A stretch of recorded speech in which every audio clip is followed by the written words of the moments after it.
জামালপুরের সরিষাবাড়ী উপজেলার ভাটারা ইউনিয়নের সাবেক ইউপি চেয়ারম্যান মোহাম্মদ হারুন অর রশিদ খান ও তার ছোট ভাই হুমায়ুন কবির খানের বিরুদ্ধে সামাজিক যোগাযোগ মাধ্যমে প্রচারিত মিথ্যা, ভিত্তিহীন ও ষড়যন্ত্রমূলক বক্তব্যের প্রতিবাদে সংবাদ সম্মেলন অনুষ্ঠিত হয়েছে। বৃহস্পতিবার রাতে ভাটারা ইউনিয়নে সাবেক চেয়ারম্যান হারুন অর রশিদ খানের নিজস্ব কার্যালয়ে এ সংবাদ সম্মেলনের আয়োজন করা হয়। সংবাদ সম্মেলনে লিখিত বক্তব্যে মোহাম্মদ হারুন অর রশিদ খান বলেন, সম্প্রতি একটি ধর্ষণ মামলাকে কেন্দ্র করে সামাজিক যোগাযোগ মাধ্যমসহ বিভিন্ন মাধ্যমে তাদের বিরুদ্ধে উদ্দেশ্যপ্রণোদিত ও মানহানিকর প্রচারণা চালানো হচ্ছে। তিনি দাবি করেন, মামলার বাদী কিংবা সংশ্লিষ্ট ব্যক্তিদের সঙ্গে তার বা তার পরিবারের কোনো ধরনের পরিচয় কিংবা সম্পৃক্ততা নেই। তিনি আরও বলেন, গত বুধবার একটি সংবাদ সম্মেলনের মাধ্যমে আমাদের বিরুদ্ধে যেসব অভিযোগ উত্থাপন করা হয়েছে তা সম্পূর্ণ মিথ্যা, বানোয়াট ও ভিত্তিহীন। একটি কুচক্রী মহল আমাদের সামাজিক, পারিবারিক ও রাজনৈতিক ভাবমূর্তি ক্ষুণ্ণ করার উদ্দেশ্যে পরিকল্পিতভাবে এসব অপপ্রচার চালাচ্ছে।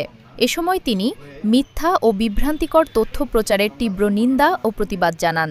সংবাদ সম্মেলনে হুমায়ুন কবির খান বলেন, যারা তাদের বিরুদ্ধে বিভিন্ন বক্তব্য দিয়েছেন তাদের কাউকেই তিনি বা তার পরিবারের সদস্যরা চেনেন না। একটি স্বার্থান্বেষী মহলের প্ররোচনায় তাদের বিরুদ্ধে সামাজিক যোগাযোগ মাধ্যমে মিথ্যা, বানোয়াট ও ষড়যন্ত্রমূলক অভিযোগ ছড়ানো হয়েছে, যা তাদের ব্যক্তিগত ও পারিবারিক সুনাম ক্ষুণ্ণ করেছে। সংবাদ সম্মেলনে স্থানীয় প্রিন্ট ও ইলেকট্রনিক মিডিয়ার সাংবাদিকবৃন্দ, জনপ্রতিনিধি এবং এলাকার গণ্যমান্য ব্যক্তিরা উপস্থিত ছিলেন। তারা যেহেতু আমার আত্মসম্মানের উপর আঘাত এনেছে,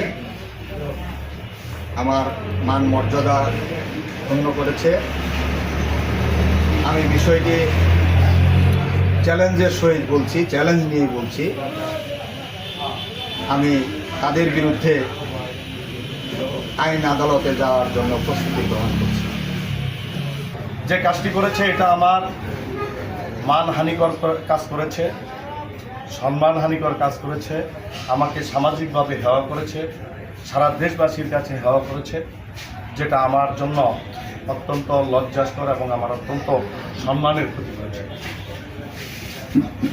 এটা আমি আপনাদের মাধ্যমে এটা সুষ্ঠু সঠিক আপনারা বের করে আপনারা আমাদেরকে আইনি সহায়তা দেওয়ার জন্য আপনারা সুষ্ঠু সঠিক তথ্যটা আমাদেরকে বের করে দেবেন, কারণ যেহেতু আমরা এটার সাথে কোনো আদৌ জড়িত নেই। এবং এটা বারবারই দেখি আমি, একটা কুচক্রী মহল কোনো পরিবেশ হলে মিথ্যা, বানোয়াট এরকম ঘটনা ঘটায়। আমরা এর প্রতিবাদ